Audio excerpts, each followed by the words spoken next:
Well, kids, we have come to the end of the month of Frazier, and we are ending it with his most recent written novel, The Trackers. The Trackers is an interesting one because it definitely is one that Frazier steps out of his comfort zone with. I feel like, in a sense, he's not telling the story in Appalachia. So far, all of his stories have been told in Appalachia. Cold Mountain is in North Carolina. 13 Moons is in North Carolina. Nightwoods is in North Carolina, and then you've got Verena, which is told throughout Virginia, the South, as the Verena Davis and her crew are trying to get away from those looking for them. But this one is set in the West, Pacific Northwest, and really all sorts of different places because the protagonist, Val, goes on a little bit of a chase and he finds himself in Florida and San Francisco and all different sorts of places. So I was really glad to read a story where Charles Frazier was stretching out. Again, we love the Appalachian parts, but also I think you do like to see when some of your favorite authors are doing something a little different and kind of shaking it up a little bit. We all love variety. Variety is the spice of life, as they say. And so when you get your favorite author shaking things up a little bit, it's fun to read. But there are also those classic Frazier elements of historical fiction. He is so good at that. The research that he does, the depth that he brings, the knowledge that he brings to that is just so valuable to us as readers because it brings us into this world that is so immersive, and we can trust the fact that most of the things surrounding our protagonist are real life details, real life things from the past. And again, that's just something that I really appreciate about Charles Frazier. Hannah Randolph is going to sit down with us. This was her very first Charles Frazier novel that she read, and what a good one to start with too. I think that if you are new to this and you're like, I want to read Charles Frazier after listening to The Month of Frazier, I think that The Trackers is a good one to start with. I think that Nightwoods is a good one to start with. I would say one of those two would be a really good one to start with Frazier, and then work your way down. And I would end with Cold Mountain. I think that we're going to need to go back and reread that because I think that now that, again, we know his style, we know how he thinks, how he works, how he writes, we have those cues to look for, we understand the dialogue, how that's presented, we understand the common characters that we kind of see throughout these stories and how they're presented, and we can find those characteristics and things like that. We know how to find the nuances that Frazier brings into the text and things like that. Now that we see these things, I think that Cold Mountain would be worth a reread. So be looking for that because I would like to do that. You never know. Maybe I will recruit some of you listeners to listen to it with me.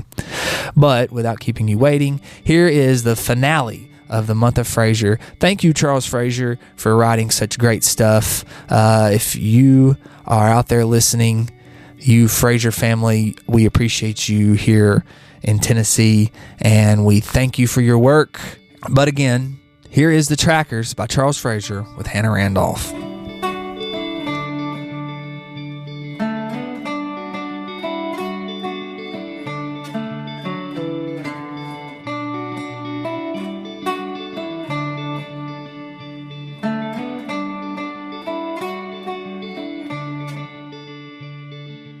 We are ending the Month of Frazier with Hannah Randolph.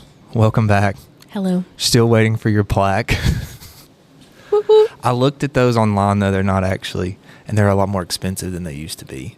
But I'm gonna follow through with my promise. What if you just do like a cardboard plaque in Sharpie, and it's like 5 Timers Club? I feel like though I got to keep up like some type of air of high quality. It's true. It's true. I'm a high quality guest. Yeah, you are. That's right. People don't know this, but I have to pay you $200 every appearance. Yeah. That's why I can't afford plaques. Yeah. Are you sure you have the right bank account number? I've not seen the $200 yet. It's the one your husband gave me. I was paying you $200, and then Crockett found out that I was only paying him like a couple dollars, so I had to up his pay. That's why he was not on but one episode on the Month of Frazier. I'm out of money, but wow, that's true in more ways than one. But anyways, the trackers, that's what we're talking about. The trackers. The trackers. My first Frazier. Your first Frazier. I feel bad because I had Aubrey's first Frazier be 13 Moons, and that's probably not the best one to start with. I feel like that the trackers is a good beginner for those who are being introduced to Frazier. What did you think about his writing style? I liked it. I felt like it was very descriptive. I felt very transplanted into the setting. I've heard you talk about Charles Frazier, and am I correct to say that his settings are usually set in like Appalachia, and this one's out west? This is the only one that's not set in Appalachia. Yeah. So, but I want to think that our protagonist is from Appalachia, though, right? Virginia. Virginia. So, yeah. Yeah. So, but it goes along with your other fascination, cowboys. I do like the cowboys. Yeah, I do like the Western. So there you go. Russ Switcher said if it has a horse in it, it's a Western. But I don't know if I agree with that. But this one has a real cowboy in it. It does have a real cowboy in it. Yeah, and it's in Wyoming. You can't get much more Western than that. Yeah. On a ranch. Yeah. With a cowboy. Yeah. Well, it is a Western, isn't it? Yeah, more than a horse. You asked me about his quotation marks, and you said that this was the first book you had read that was absent. Yeah, it threw me off at first. I mean, I was really thrown off by it. Yeah. But yeah, I asked you if this was common in like all of his books or if it was just a trackers thing. It threw me off though, and I don't know if I liked it. Really? Yeah. Well, I know Frazier uses like the hyphen or the dash to indicate dialogue, as opposed to McCarthy, who just doesn't put anything, Yeah. And I think Faulkner in As I Lay Dying, he does like the dashes and stuff. So I want to think that Frazier probably drew some inspiration from that. But I know that I've told you this. I almost prefer for that to be that way. I think another reason I like it that way is because I don't know that I really like dialogue heavy books. I like dialogue because it helps to create the world and the characters and things like that. But sometimes I think like if it's so heavy with dialogue that it kind of cheapens it a bit. Does that make sense? Well, and I mean, thinking about you liking it, it almost comes off a little more journalistic. Yeah. And I mean, with your background, I can see how you would enjoy that. Like it almost reads like an interview. Yeah. I think that makes sense though, because, Charles Frazier was an English professor at Colorado and I believe North Carolina State. So I think that if you look in the back of the books at his acknowledgement, he's always got so many sources. Like he researched these. I think that's why it takes him so long to write in between books, because he researches so much. And I want to think that that's probably a part of his background. This is more of a narrative as opposed to whatever. Yeah.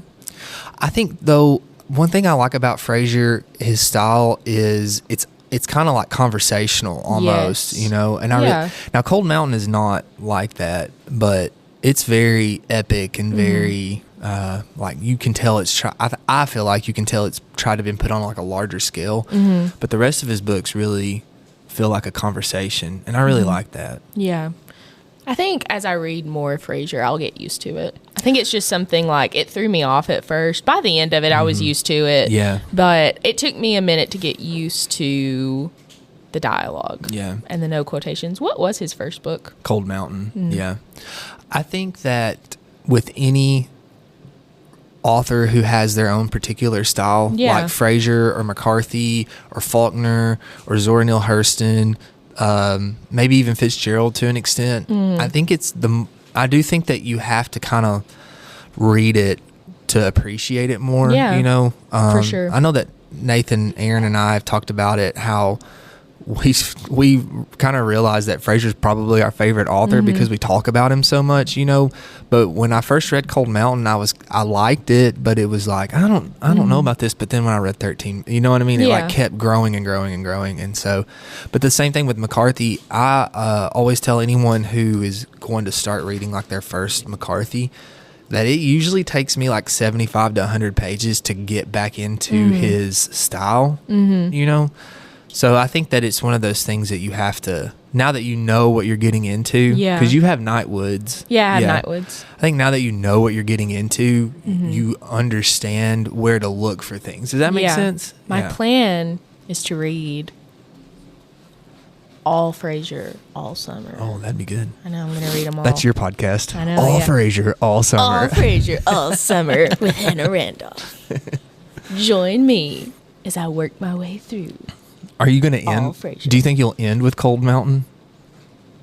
Kind of like the finale? Ooh, yeah. I think I might. Yeah. Yeah. I've seen the movie for Cold Mountain, but I've not read the book. Okay. It's one of my favorite movies. Is it? Oh, you'll probably like it then. Yeah. It's one of my favorite movies, and it's one of my mom's favorite movies. Oh, cool. Yeah. Is she going to read it with you?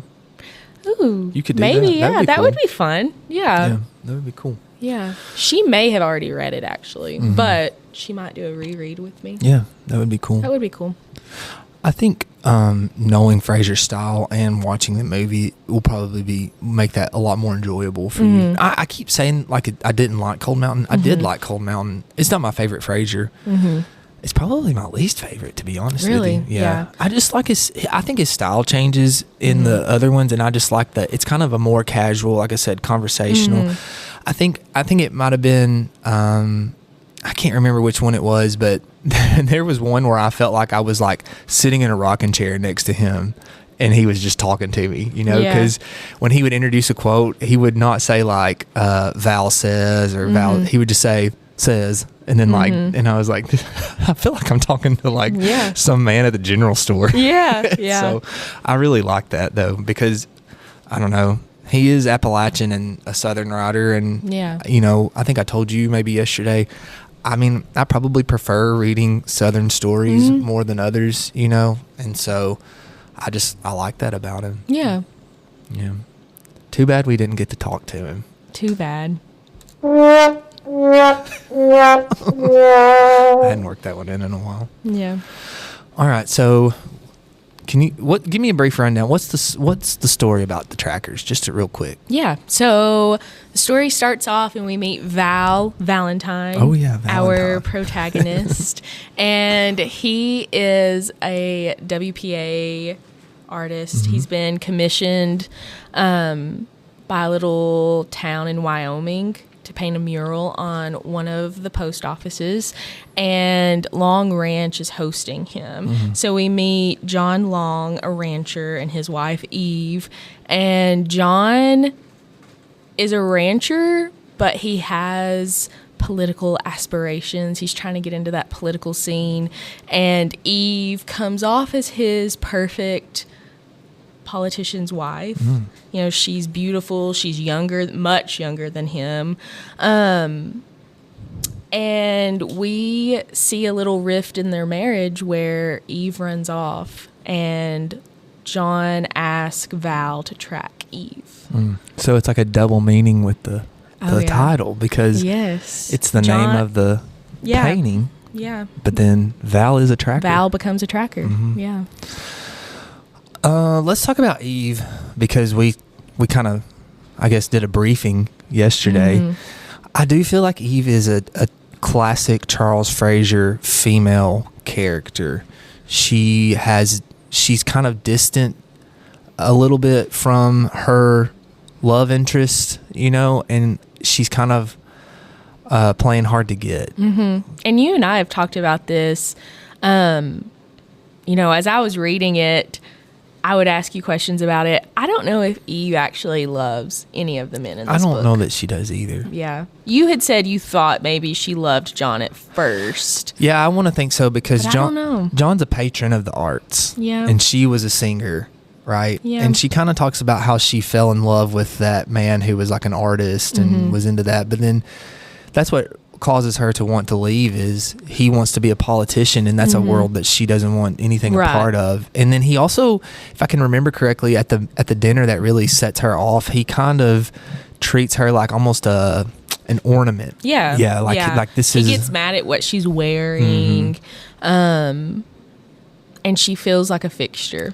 Yeah, like she was a piece to help him get to his political goal. Yeah, and that's ultimately so I want to think that she did love John at one point, and he's kind of turned into something that she didn't want him to be. Yeah, I think she maybe loved the idea of him. Yeah. I don't know. I don't know if she's capable of love. I don't know. I think that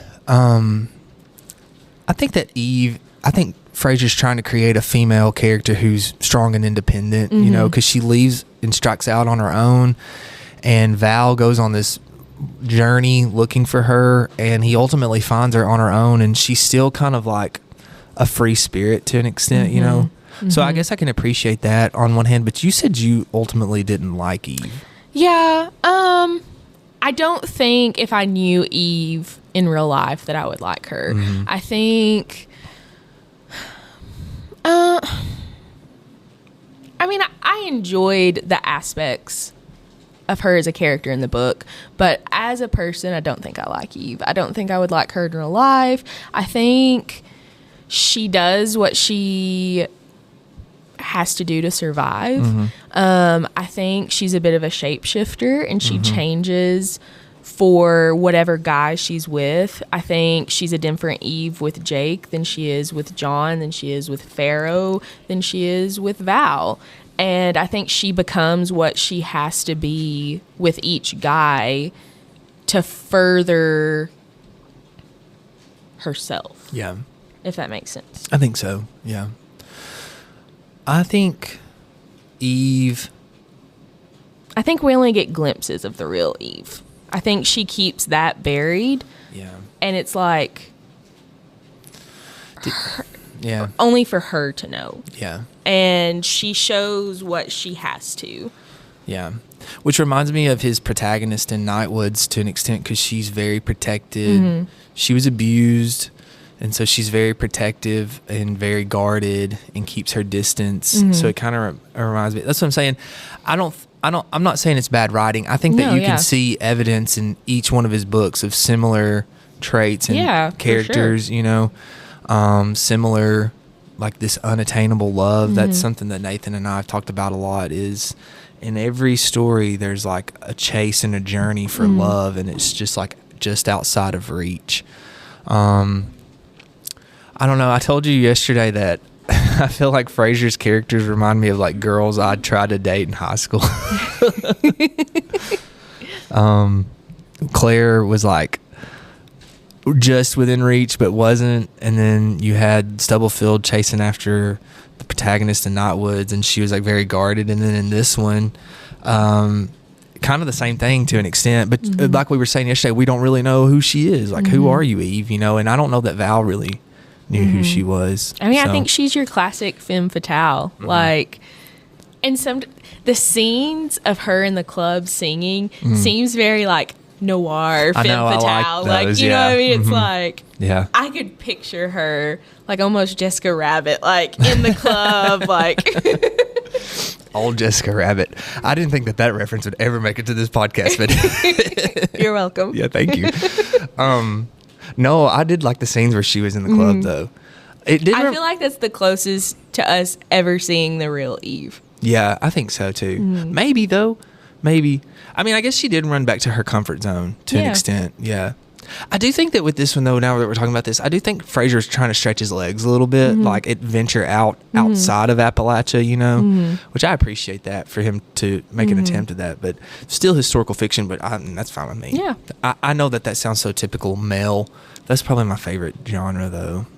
What, historical fiction? Yeah. This is not my go-to genre, but I'm enjoying, like, going out of my comfort zone with books. And I feel like that's one of the reasons I appreciate this podcast so much, is it's like pushing me to read different things. It's pushed me to read different things too. Yeah. You've given me a few books that, and then someone brought me a couple books yesterday that we both were like, whoa, you're going to have a hard time reading this one. But, yeah. No, I looked at one of those that she gave me, and I think that I'm really going to like it. It's like a murder mystery set in Australia. Yeah. So I'll let you know. Cool. I looked up on the Goodreads. So on the Goodreads. But no, yeah, I was really this was probably, I think this was my second Frazier actually that I read, because we had read Cold Mountain together, Crockett and Nathan and I, and then Trackers had just come out, and so it was kind of like, well, let's read this one together too, you know. So I think I've figured out my order. Okay. I'm gonna do obviously the Trackers was my first. Right. I have Nightwoods. You have Nightwoods, yeah. I'm gonna do 13 Moons. Okay. Verena, Cold Mountain. Oh, there you go. So that's my plan. I like the thought of you ending with Cold Mountain. I kind of wish I wish that Cold Mountain would have been the last one that I read. I think that I would have appreciated it a lot more. Do you know what I mean? Yeah. Because it's like I said, you know where to look for things now that you know your author. Right. It's kind of like with Eric Larson. I think I told you where I read the acknowledgments and kind of seen his personality in those. And now when I read his stuff, I'm like, oh, this is supposed to be a joke. This is funny, you know, like stuff like that. So yeah, I think that that's cool. Something that you said yesterday was that you didn't think that there was a dynamic character. Yeah, so that's my big thing, my burning question. Yeah. Are there any dynamic characters in this book, or do our characters really stay the same by the end of it? I mean, yes, Val goes on this journey, and you see him step out of his comfort zone, because I also told you that I feel like Val started off the book as a very, like, quiet wallflower. He was just listening, observing. And I mean, part of it, he's out of his comfort zone. He's in a new environment. But then I also just feel like that's him as a person. You know, he's not super flamboyant out there. Like, he's a quiet guy. He's a chill guy. But no, he goes on the journey, and yes, I mean, does he get out of his comfort zone? Yes. But by the time he makes it back to Wyoming to finish the mural, I feel like he ends the book kind of the same, back to where he started. Okay, I've thought about this with Val. I think that he is dynamic because, like you were saying, he started off very quiet, conservative, which reminds me of a few other characters in Frazier's stuff, a few other male characters. And I just wonder sometimes if he's like portraying himself with the males and maybe his wife or someone that or another female figure in his life and his females, you know, which is completely okay. Crockett and I have talked about how with McCarthy, he's got a theme of all the male figures are like strong dads, like we're good dads, and all the women are like really bad moms, you know. And so we were like, well, wonder if he maybe didn't have a good mom and desired, or didn't have a good dad and desired that, you know. Anyways, I think Val at the beginning of the book would have never asked Eve to leave with him. Do you know what I mean? That's true. And I think that he got emboldened enough there at the end in San Francisco that he asked her to leave with him. He asked her twice, you know. I think that that's the big change in him, is he was very passive. I want to think that that's kind of ties in with the backstory of him going out to Wyoming, because he was very reluctant. You know, at the beginning of the book, he was kind of like, this is the last place that I want to be. This is not the art that I want to do. This is not the area that I want to be in. He wanted to be in New York and the art scene, big art guy. You know, his mentor was like that. He wanted to be like that. And he was kind of doing, I felt like, this WPA post office project as he kind of made it feel like he was doing a favor to his mentor, even though his mentor had kind of pulled some strings to get that for him. Right. But then at the end of the book, he was like, I know what I want. I'm going to try to get it. And he kind of lost himself in that mural too. Like that became something that he was proud of. Yeah. So I think Val was a dynamic character. I don't think it was like earth-shattering changes in him, you know. But I do think that that's something that I do like about Frazier, is his stuff is subtle. Like it's like a slow chipping away. It's not like a big like gash, you know, like maybe some of our other stories we've read where there's just at the climax, there's just this huge break. His climaxes come subtly.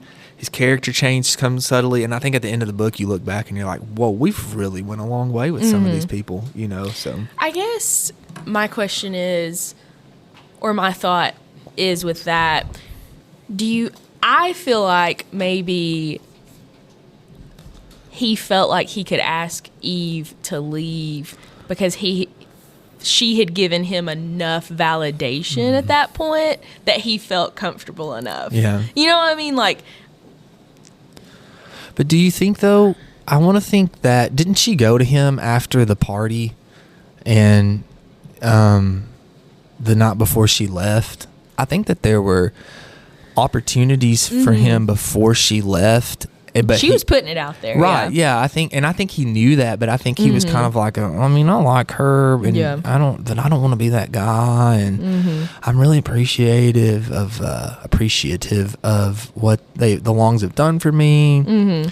And I think, if I can remember correctly, she comes to him that night and basically is like, I'm kind of done with my husband, and he's just kind of like, okay, good night, and goes to sleep, and that's, so I think that, I mean, I think he was in a situation to where it was like all too clear, but I do think instead of passing on that opportunity, he took it. Yeah. And then he did it again. He doubled down when he saw her finally. Yeah. And I agree with what you're saying. It's a subtle change. Yeah. It's a very like slow burn change of he has had this very minuscule like. Yeah. But I also feel like that is more realistic to real life. Yeah. You know, I mean, a lot of times you don't come across those earth-shattering climaxes in real life. And I mean, I think that's respectable of like, this is more realistic to what life would be. Well, I think when we talk about a book we podcasted about earlier this week, it won't come out until after this episode, but we talked about Yellowface, and every decision she came across felt like it was like life altering, which I do think when she was in the situation that she was in, I could see that being like that, but like you said, I think that realistically we're presented with these subtle challenges in life, and we don't really realize the impact that these small decisions had on us until 2 or 3 years later, and sometimes the changes aren't that noticeable, right? Until we take that bigger view, or an English teacher analyzes it. Right. Yeah. Well, no, I think too, like, I think it does kind of mirror life a little bit, like you said, because at the end of the book you're kind of like, well, did things really change that much? And then you're kind of like, well, we really went on a long journey, and Val went through a ton, and I mean, he's back finishing his mural, and he's going back home to Virginia, but he did feel bold enough to say, come with me. Yeah. And then that subtle change. Pharaoh, to me, was like a classic rancher man. I liked his character. It was surprising when he was the one following. I thought that was like a guy that Jake had hired, her ex-husband had hired for them. But I liked Pharaoh. You think that he was in love with Eve? I do, and you think he was like a father figure? Because he was kind of older, wasn't he? He was, but I mean, okay, I don't know. I just think about Yellowstone, the TV show. Oh, I've never watched it, but okay. Well, I think about these like ranch cowboys. They're not all like good guys. No. And I mean, there's a very old rancher dude on that show who gets with a very young, beautiful girl. Okay. And I mean, they're not great guys. Like, I think I get like, you kind of want to give Pharaoh the benefit of the doubt, being like, oh, he's just trying to be a father figure to this transient woman. But at the same time, I mean, he's a rancher cowboy hand. I mean, he's lived what word am I trying to think of here? Experience. He has a dark past. Checkered. Yes. Yeah. Yeah. He's mysterious, and you don't know a lot about him. And I mean, he's just a hand on this ranch, and you get the kind of feeling that he's maybe done some things for John Long, and I don't know. I don't think of him as like this great guy, and not that he's like trying to steal Eve away, but I think like he liked the idea of Eve, and Eve liked him. And I mean, Eve was putting it out there for Val. I think she probably could have been putting it out there for Pharaoh. And I mean, there's a scene before she runs away where Val kind of witnesses them out with the horses, and it's very, like, he's a little unsure of what's going on. Yeah. No, I know what you're talking about. And I think she's a seductive character. And I think she had seduced Pharaoh. Yeah, I do think that's a good way to describe her, as like seductive, flirtatious. She's our seductive femme fatale character. And I mean, I think there was a triangle between John, Pharaoh, and Val. And she seduced these men, and they were willing to do things for her. Yeah. John wanted to get her back because she was his perfect politician or perfect politician piece fixture. He needed a wife so he could be the family man value politician.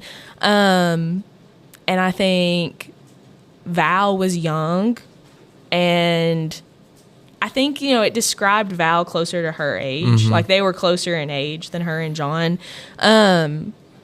Well, Val and John are foils for sure. For sure. Yeah. Yeah. Because I do think that Val is like that's what we were talking about yesterday. I think Val is a younger version of John to an extent. That person that she fell in love with, that we were talking about, that person that she was like, oh, he's into the arts and he's so creative and free-spirited. But Val was that. Like, I don't think Val's going to change. He's living on that seaside shack, right? He's living where it's like literally a shack on the beach. And I don't think that he has aspirations to be a politician or anything like that. Yeah. He would have been satisfied with a life with Eve. But John dipped into that. So I don't know, this is going to be random, but it kind of reminds me of what I was talking about with my college class last night, because we were using an example of Jesus, and then we went into an example of David, and they both were praying to God for like a release, Jesus was praying in the garden, and David was praying for Absalom, that was Bathsheba's son, that they were like, he's going to die, and I don't know, the literary person in me was kind of like, Jesus and David are foils to an extent, because there's so much that's similar to them, except when they come almost to a point where they're going to like parallel or cross, they veer in opposite directions. And that's kind of what's happened here with John and Val. They have so many things that are similar between them, but when you get almost to that point to where you're like, this is the same character, they like go in complete opposite directions, Yeah. And I prefer foils like that, to be honest with you, because they are opposites. And we've been teaching Romeo and Juliet with Tybalt and Benvolio. They're like complete contrasting opposites, which is good. But I don't know, I just like the idea that you've got these characters who are so similar, and then at the same time they're so opposite, because that kind of mirrors real life, doesn't it? We're sometimes at odds with people who are most like us. Oh yeah. Yeah. And there's usually those like a few subtle differences that I guess aggravate us to an extent. I think with Pharaoh's character, to me, he was just, like you said, that hardened, maybe jaded Western rancher. He was old. I think that he saw in Eve like this beautiful, youthful, wild, free person. Spirit. Yeah. I think in that sense, it was like I would have loved you years ago. But I think he knew, like, I can't have you for myself, so he was like very protective of her. Does that make sense? Like, but I'll get you what you want. I'll protect you. I'm in your corner. I think that to me it kind of is like an idea of like in a different life I would have fallen in love with you or something like that. Well, I feel like too, if you think about before Val got there and what she was having to be for John, I feel like Pharaoh probably saw where that was going and saw that she was going to have to give up parts of that free spirit of herself for John and this political aspirations that he was having. And he was able to be that outlet for her. Yeah. Of like, you and I can go hang out with the horses. I can still be this free spirit for you, I can still be this piece of your past. Like, I'm the mysterious, hardened, I've lived life. Like, I understand you. Right. Because if you think about these old rancher cowboys and how they travel from ranch to ranch and they work for different ranches, you know, if you think about her past and how she traveled from town to town, she was a hobo girl, transient, you know, she was able to relate to him in that way. And I don't know, I think that it was more of a love connection than for him. For him. I don't think for her. Yeah. I think that's what I'm saying. Like, I agree. Like, there's probably like romantic feelings for Pharaoh, but I think that I want to think that he is like still more paternal for her because I think he knows like Eve would never go for an old man like me. Yeah. You know? I don't know. What about Val's journey though? I think in every Frazier book there's a journey. Cold Mountain, the whole thing is a journey. 13 Moons, Will Cooper goes on a journey to try to recover his past love. Nightwood, Stubblefield takes a journey from what I want to assume is the great city of St. Augustine all the way up to North Carolina. Verena is on the run, you know, and then in the trackers, we've got this journey that Val takes. And, you know, I think if we look at it literary wise, when there's a journey, there's going to be a change at the end of that journey, right? Like a coming of age almost. What did you think about his journey? I think that I enjoyed seeing the people he met along the way and the different characters that he encountered. I enjoyed the little Florida town where he met Jake's parents, and it was, I don't know, like I'm trying to think of how I would describe that. Swampy. Yeah. I mean, it's like when I was reading that, it was like a movie in my mind. I could totally picture it and picture these people that he met, Jake's family, and then, you know, it was kind of like the sheriff and the officers that he met. Like, we're almost in on it. It was like, well, if you meet Jake, I know, know, it was like, you're gonna run if you meet Jake. If you think they're bad, wait till you meet Jake. You know what I mean? It was just, I don't know. Well, you know, I've read Laura Groff has a book called Florida, which is short stories that she's written that are either set in Florida or the protagonist in the story is from Florida. And there's one story where a family is living, the dad's like a reptilian expert for the University of Florida, and they're living in a shack in a swamp. And I had read the trackers before I read this, and in my mind it was the same. Yeah, it was the same shack. I was like, oh, I remember this shack. So yeah, it was very and kind of in that short story too, there's like the similar thing because the dad gets really upset and the son's trying to run away and all this stuff, and people are coming across him and they're like, hey, your daddy, you know, you better look out, or stuff like that. So and I also enjoyed the lore that was behind Jake. You know, Eve had kind of led them to believe he was dead, and then he gets to Jake's family and no one's kind of admitting if he's dead or alive, and they're kind of like, why do you want to see Jake? What do you want with Jake? Well, we'll contact him for you. And it's like, what's going on with Jake? I mean, like, do they have his body in a freezer somewhere? Like, what is going on? Very mysterious. Yeah. And I guess that just, I'm a big thriller reader. And so that part with the mystery behind it intrigued me and kept me wanting to be like, come on, meet Jake. Yeah. Where did they meet Jake at? Did they meet him? I can't remember that part. Maybe they didn't. I can't remember. It was in San Francisco because he was tracking Eve as well. Oh, yeah, you said he was wanting money. Yeah, he was wanting money. So it was in San Francisco because it was in Chinatown. Oh, yeah. Because Val had been wandering around. When he finally found Eve, you know, they made the deal of when she gets done at the club, it'll basically be time for him to get up. She wanted to stay in his hotel room. She was like, I'll stay in the room. You can just, go wander around the city. I'll give you a map. Like, there's all these places. And they finally caught up to each other in Chinatown. Jake was kind of like, well, I found her days before you did. Yeah. Yeah. Yeah. He made a deal with Jake, didn't he? He did make a deal. It was all about money. Yeah. He was trying to get the money before. He didn't want Eve to come across Jake. Like, he wanted to solve it for Eve before she had to. Yeah. But Eve was kind of I'm going to take care of it myself kind of girl. And so then that's when they started trying to find someone to buy the Renoir. Oh, yeah, that's right. Yeah. I do think that there has to be some type of change in that journey. We're still, I guess, talking about the dynamic character. Who was a dynamic character?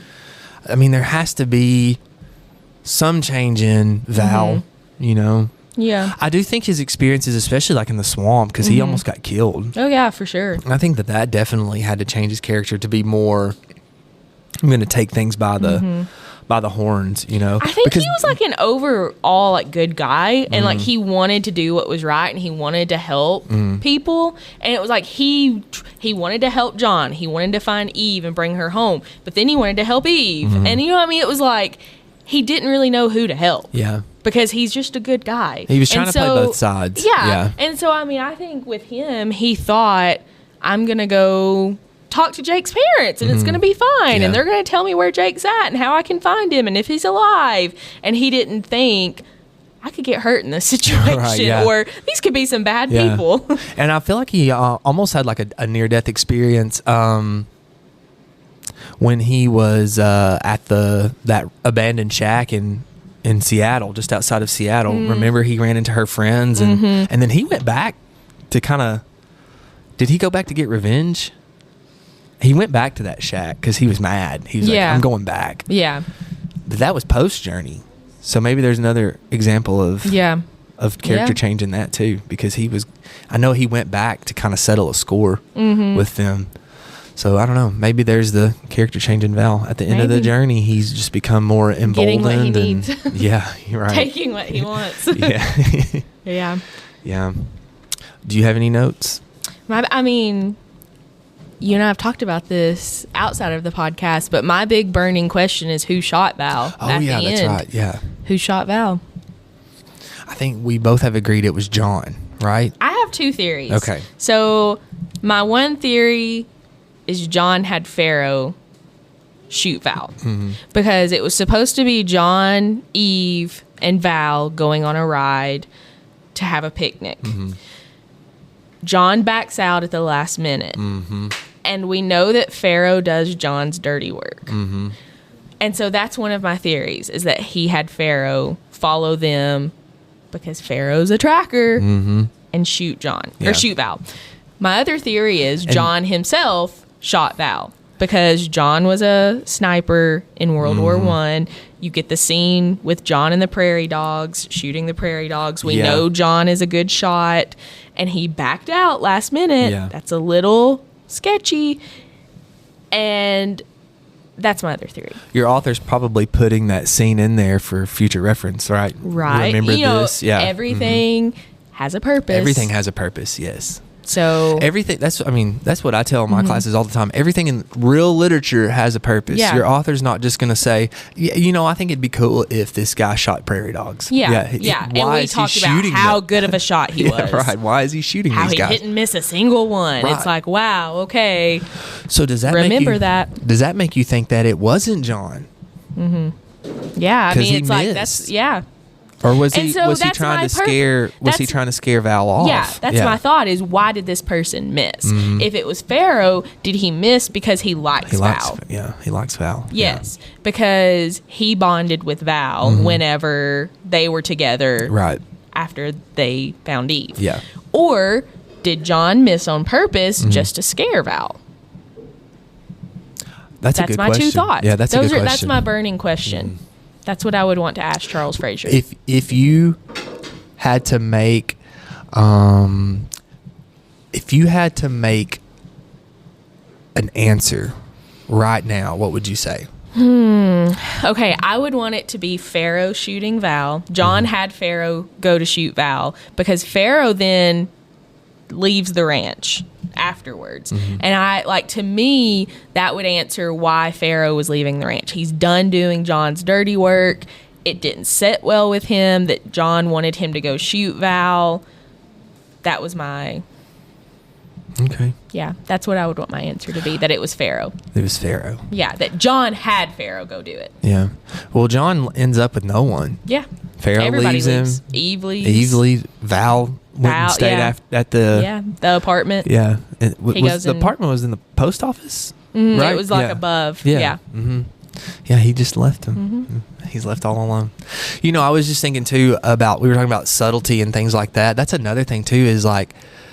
Frazier, I don't know that he has like an out and out, just straight up antagonist in most of his novels. In Nightwoods there is, because Nightwoods is more of a thriller. There's like a just straight antagonist, and I think like John ultimately is the antagonist in The Trackers. But it kind of takes us a while to get there, But I mean, okay, at the same time, is John your antagonist? Or is Eve? Or is Eve? Because my thing is, okay, when they got back, were they lying to John? Yeah, they were. Yeah. Val found Eve long before he let John know. That's true. John knew they were lying. Yeah. And so, I mean, is he your antagonist? His wife did leave. Yeah. They were lying to him. right. I mean, yeah. It's kind of like, okay, like, I get it. Yeah. And I mean, okay, like, I'm getting worked up here. I like it. No, like, I'm sure Eve knew about his political aspirations. And I mean, what's wrong with him wanting to have a baby? Maybe it is for the wrong reasons, but she's his wife. Like, True. Should she have just ran off? I mean, work it out, girl. Like, come on.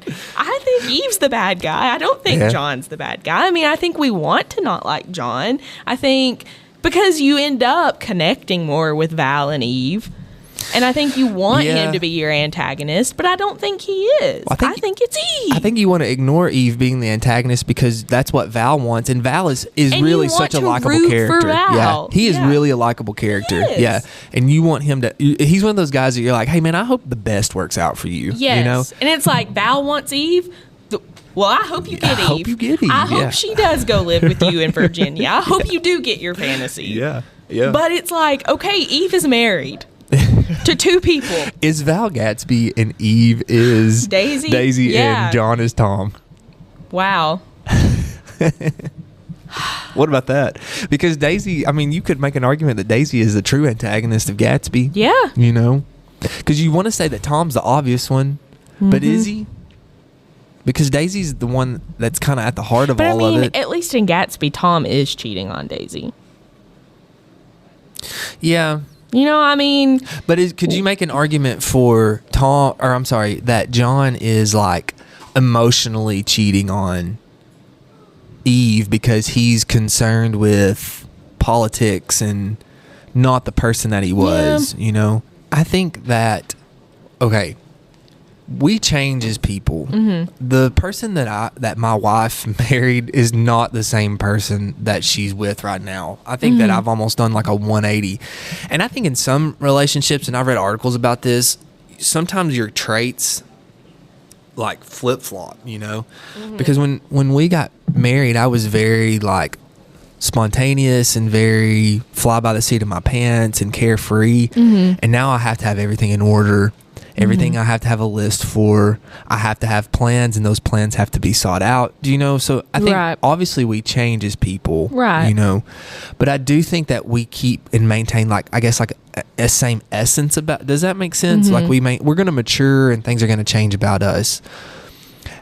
I just wonder if John was like this.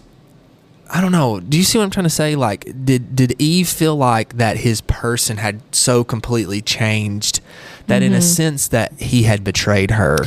Well, and Eve is so self-centered like Daisy that I could see her saying that, like, you've become this person that I didn't want you to be, and therefore I am unhappy. I do think that that's how she feels, but at the same time, I almost want to say, do you not know what you were getting into? He's an older man.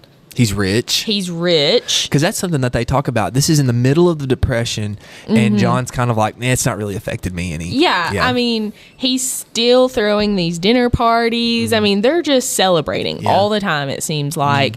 You know, I mean, I want to say, do you not know what you were getting into? Yeah. I mean, this is an older man marrying a much younger woman. He comes from a wealthy family. He is the guy in that area. Yeah. Yeah. And so, I don't know. Yeah. I don't know. You know, this is kind of off topic, but I think that I really appreciate Frazier kind of putting that fact in there that John wasn't affected by the Depression. Because if you watch like documentaries, I know that the one that I'm thinking of the most, I watched a documentary about Henry Ford, and that was something that they said was like, he was so oblivious to what was going on in the Depression because he was like changing the work environments in his factories and things like that. And his workers were already like, we're already practically dying and you're going to kill us even more. And someone went to him, and Henry Ford was basically like, what are you talking about? Nothing's changed. Yeah. You know, these ultra rich were ultimately untouched by the I think some lost money, you know, but I think John was in that category, especially where he's at. He's in the middle of Wyoming. He's like the man in Wyoming. Oh yeah. Yeah. And so For he sure. was, and that just goes into that research that Frazier does. Yeah. But anyways, yeah, I think Eve is selfish for sure. This is what I want. Maybe she is the antagonist at the end of the day. Yeah. That was another question that I had was, who do you think the antagonist is? So I'm glad we got into this. I think that was a burning question for me. The burning questions. Yeah. New segment. Burning questions. Antagonists, dynamic characters, and who shot Val. Those were my 3 burning questions. And you wrap all that up, and you got a pretty dadgum good book. That's right. The Trackers by Charles Frazier. Who would play who in the movie? Oh, that's a good question. This is one of the very few that I did not cast in my head. I didn't either as I was reading it, and I normally do. I normally do too, but do you know what's kind of made me sad though? I've gotten to where, I don't know if it's because I've read so much now that I am kind of oblivious to who are the actors and actresses, like the modern ones, that I've kind of stopped doing that. And these characters, which part of me is like really happy with that, because one of the reasons I had to cast my books was because when I would like imagine them with these like descriptions of their characters, you know, it was like a blank face. Does that make sense? Yeah. Like I had their body and everything except their face, their facial features.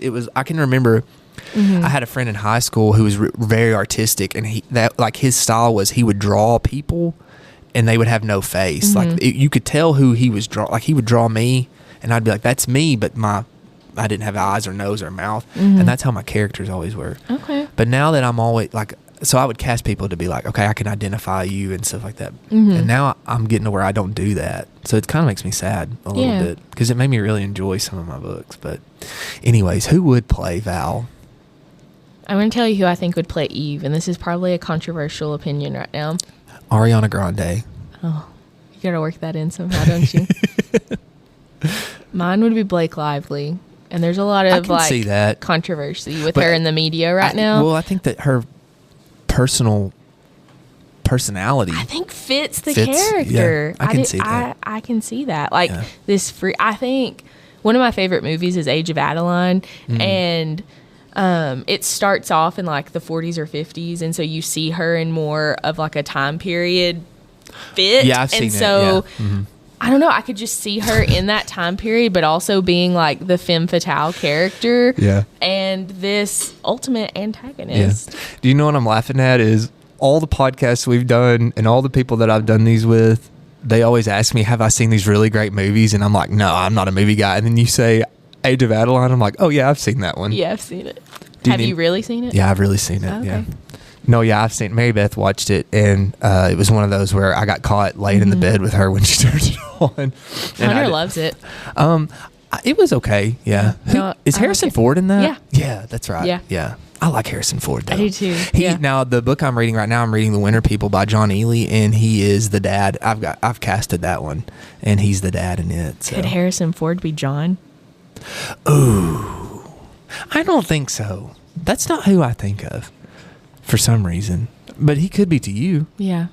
I don't know. It was just my thought for a second because I thought, would that age work? Or does it need to be a little bit younger? Is John, he's kind of, in my head when I would read it, he was kind of more like of a plump guy, you know, like, I don't know. See, I didn't see that. Yeah. Pharaoh is Clint Eastwood. Wasn't he Indian? I don't remember. I thought Pharaoh was Indian. Maybe. Who would play Val, though? Why do I think Bradley Cooper would be a good Val?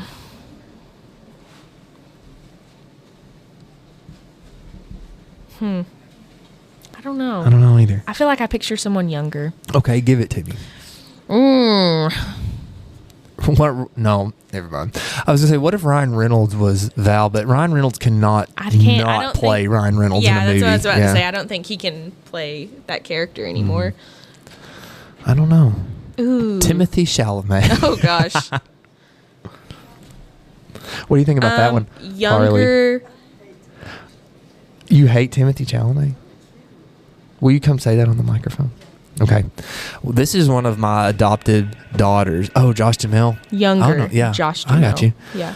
This is one of my adopted daughters, Harley, and I've been wanting her on the podcast. Why do you not like Timothy Chalamet? Because he's not cute and he's in too many movies. Too many movies? What do you mean by that? He's like in every movie these days. And every time people, like I see videos of people trying to like cast who they pick in a movie, they always pick him, and he's not even And he cute. doesn't even fit sometimes, too. It's like, really, he would not fit that. I don't think he's a good actor either. Oh, you don't think he's a good actor? Well, why do you think he's so famous then? Because some people do think he's cute. I think that's why he's so famous. What do you think about him and Willy Wonka? I didn't watch Willy Wonka. I have not seen it either. I haven't either. There's only one Willy Wonka to me, and that's the OG. Gene Hackman? No, it's not Gene Hackman. It's Gene something. Yeah. Not Gene what's his Hackman. name? What's Man, his this name? podcast is not professional at all. I've never watched any of Willy Wonka's. Did you hear that? Gene Wilder. Gene not Wilder. Hackman. Yeah, that's it. Gene Wilder. I have Okay, you my cast John. it. Okay. Are you ready? I'm ready. Have you ever watched Mad Men? Yes. Right Who is there. he? Who is he in the show? He's in the ad for Hey. Do you know who I think could be Val? who? And one of my favorite actors, Ryan Gosling. He could be Val. I could see that Yeah. actually. He could be, because he plays that subtle guy. He does. So good. Yeah. He does. Okay. Okay, we've got it. Blake Lively. And Ryan Gosling as Val and Eve. Coming to a theater near you this summer. The Trackers. Ryan Gosling. As Valentine Val.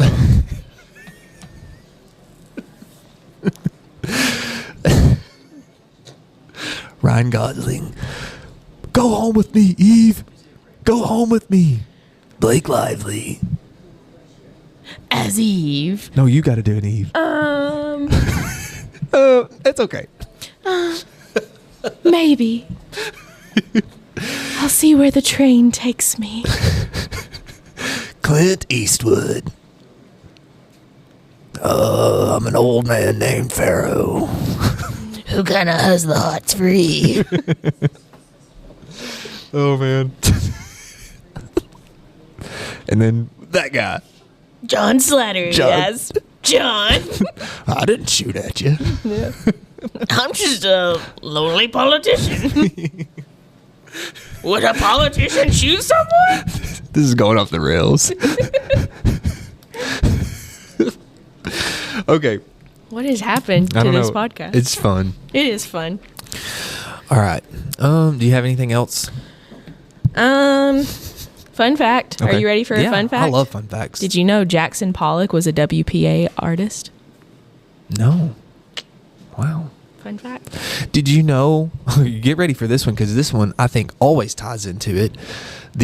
I think the only WPA mural in this area is Jamestown, Tennessee. Wow. Yeah. How does Jamestown always come into your always into it? Yeah. They're always in the middle of everything. And they have a population of like 200. It's a strong 200, apparently, though. There you go. Do you have any more trivia? I don't. Oh, dang. That was my one fun fact for this one. We have an idea of what we would rate the trackers, but we're going to go through this anyways. What's your 1 through 5 Goodreads for the trackers? 3. 3. I had it A at high a 4, 3. and I had it at a lower end 4. I think that sometimes with me, I can't give as much as I love Charles Frazier, and I love his prose, and I love his style, and I love his stories and his characters and his settings. I love everything about him. One thing that always detracts from me is there are times where it is a lull. Do you know what I'm saying? I think it's I always work this into the podcast too. Mary Beth loves watching James Bond, and people are always like, I can't believe you make your wife watch James Bond. And I'm like, I don't make her. She watches it on her own. But then we watched one movie together, and I said, is this better than From Russia with Love or worse? And she was like, oh, it's much better. And I was just kind of taken aback because I thought you loved From Russia with Love. And she said, well, the thing about James Bond are there's really good beginnings and really good endings, and in the middle I kind of fall asleep. And I don't fall asleep with Charles Frazier, but there are times where I'm kind of like, we've really just kind of been spinning our wheels here for a bit, you know. And I think that it's like Tolkien, like he gets into description and things like that. And I think we talked about this with All the Missing Girls. I think that that's what makes it literary, you know, because I think it's purposeful, and he's developing all these things that we love about his books. So I don't want him to take that away For sure. at all. But I do think that there are times where I'm kind of like, this has really gotten into like a sludge, you know? And so I can't say that it's like an almost 5 stars for me. Yeah. Does that make sense? Yeah. Yeah. So on our Psycho 1 to 20 scale, what would you give this? What's the range for a 3? A 3 would be what? 12 to 15? I would say a 14. 14. Yeah. I mean, it's a high 3. for me. Wait. No. I'm sorry. Okay. If it's divisible by 4, right? So 12 would be the max 3. Okay. Sorry. Then I would say like an 11. An 11. It's a high 3. Yeah. I'm really sorry, especially for those of you who are listening and are always confused at my Psycho scale, because I am not good at math at all. That's why he's an English teacher. I hate numbers. Me too. I have had, where we've been selling yearbooks, Kim Holman has had to correct my money sheet 3 times this week. And this is day number 4. So that means every day I've taken a box to the office. They've had to correct my math. So I apologize. It's okay. I'll never judge you for your math skills because Thank I you. guarantee you mine's worse. I don't know my know. I don't know my multiplication tables. Ooh. I mean, I do know those. I don't know mine at all. So you could ask me a random one and I don't know it. What is 3 times 10? Oh, that one's 30. I do know my 10s. Okay. I can't do my 12s very good. I don't know my 12s. I know 12 times 12 is 144. I don't even know that. But I couldn't tell you. Yeah. Well, I know that 12 times 11, would that be 132, right? I kind of know my 3s, and I really have to think about my 5s. Oh, I'm good at my 5s. Yeah. And I'm good at my 3s. Or I'm good at my 2s. I'm good at my 2s. And I'm good at my 10s. And the 11s, I can do the 11s. Yeah, that's just the same. Yeah. Right, that's doubles, right? Yeah. Do you know what I'm really bad at? The 9s. Yeah, I don't. That one's tough. Yeah. Here's a little lore for me. I made fairly high on all my sub scores on my ACT, like 27s and 28s, but I made like a 12 on my math. So I had to take remedial math in college, and I failed that 3 times. I somehow came out with like a 19 on my math on the ACT. See, you got it. I know, but I mean, it was just like by the grace of God. Yeah. God had my back on that one. Amen. Yeah. I failed remedial math 3 times, and I failed college algebra 3 times. Hey, I only had to take 1 math class in college. Good for you. And Ken Craig's brother was my advisor, wow. old Chuck Craig. Yeah. And he was like, hey, the easiest one, probability and statistics. Oh, yeah. It was not the easiest one. I cried almost every day after class, and Ann Jones is the only reason I got through that class because she tutored me. I would go over to her house after school, after she got out of teaching high school, and she would teach me probability and statistics. And somehow I came out with a B in that class. When is Ann Jones and Morgan Mills going to come out with the math version of this? Of this podcast? I would listen to it. I really would too. I would too. Oh, they could do episodes where they're like presenting us new math formulas without us knowing what they are, and we try to solve it. Oh, wow. That would be comical. Comical. I'm going to bring that up to them. Yeah. And then they could teach us. Yeah, then they could teach us. Talk us through it. And then we could talk about character development, because we could be like, I started out at point A at the beginning of this episode, and now I'm at point B. And the journey that we go through. And hey, we're the heroes of that podcast. Yeah, and then they plot it on a chart. Yeah. Man. Always a new idea. I'm an idea guy. Idea guy. Execution, I'm not great at, but ideas I'm very I'm an good execution at. person. So we make a good team. Yeah, that's right. Yeah. Not great English, man. We got it. I want to thank Stephen Maggie for getting me through my math class. I'm not going to say on this podcast how that happened. But thank you, Stephen. Now that we've talked about this, I've realized that the majority of my student debt is from taking math class. Woo! And all I had to have was a 10 or below.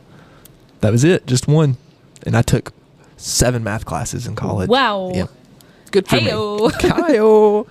All right. How much would you pay for this at McKay's? A hardback version of this, I've seen them at McKay's for $7, and if I hadn't read it, I would buy it for $7. You know, I mean, even me giving this book a 3, I have a paperback version of this. Yeah. I would take a hardback for $7. Yeah, I bought Crockett a copy of the trackers with the hope that he would read it by the end of the year, so we could do this for the month of Frazier, and he didn't, and that's fine because he's got a ton of stuff that he's reading, just like we all do.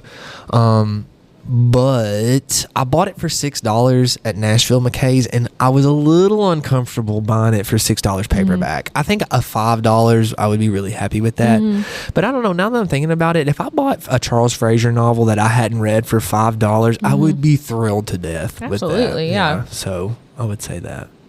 I would say $6, 7 to 8 for a hardback. Yeah. I would say anywhere between 5 and 7. Yeah.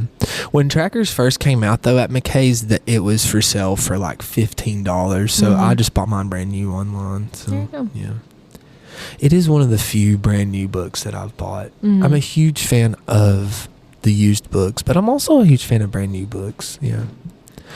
I'm afraid that I'm about to start getting into collecting hardbacks of books that I really love.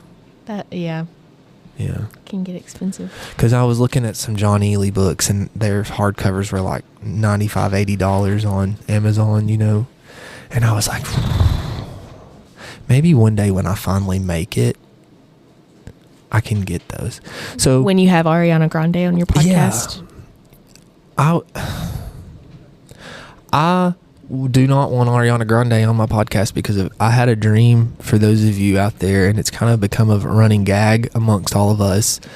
I had a dream that Ariana Grande had died, and one of her friends had called me and told me that she was dead, and I was very upset because apparently Ariana Grande and me, we were really good friends. And you went to her funeral, and I went right? to her funeral, and I was very sad, very upset. So apparently, in my dream world, Ariana Grande and I are very close. And that was before this podcast started. It was, and then you started this podcast, and we were like, this is your ticket to Ariana Grande. And if she ever writes an autobiography. And my wife is obsessed with Ariana Grande right now, you know. She keeps popping up in your life. Yeah, she's like my Charles Manson. I had a friend who Charles Manson would just randomly pop up in her life, and it would freak her out. So, yeah. Okay. You have to say thank you. Okay, I have mine. Okay. Are you ready? I've got a couple. Okay. Okay. No, seriously. Ready? Okay, seriously. Ready? Who's your character? I'm ready. Eve. Okay. Okay, ready? Okay. I'm going to be like, thank you for listening. And you can't see, but I winked because she's seductive. I also can barely wink, so that was probably comical. I used to try to wink sometimes at people, and one time I did it, and someone was like, "What are you doing?" So I try not to wink. My anymore. parents used to like make fun of me because I used to like could only wink like that, where like my whole mouth opens, and it's like a very comical like, yeah. oh boy, like a Mickey Mouse wink or something. Hey Harley. Oh, she winked back. Okay. Wow. Hey-o. Okay. Who am I going to be? I'm gonna try to do 2 because I always cheat. I'm gonna do, since you did Eve, I'm gonna do Val. Thank you. I mean, I feel like that's all he would do, don't you? Yeah. Thank you. Now I'm gonna do Pharaoh. Ding. That's so dumb. I'm not gonna do that. I was gonna do him like spitting in the dust. Thank you. I was about to say, you've got to do a gravelly, like, old smoker's voice with that one. Yeah. Well, yeehaw! this concludes our podcast.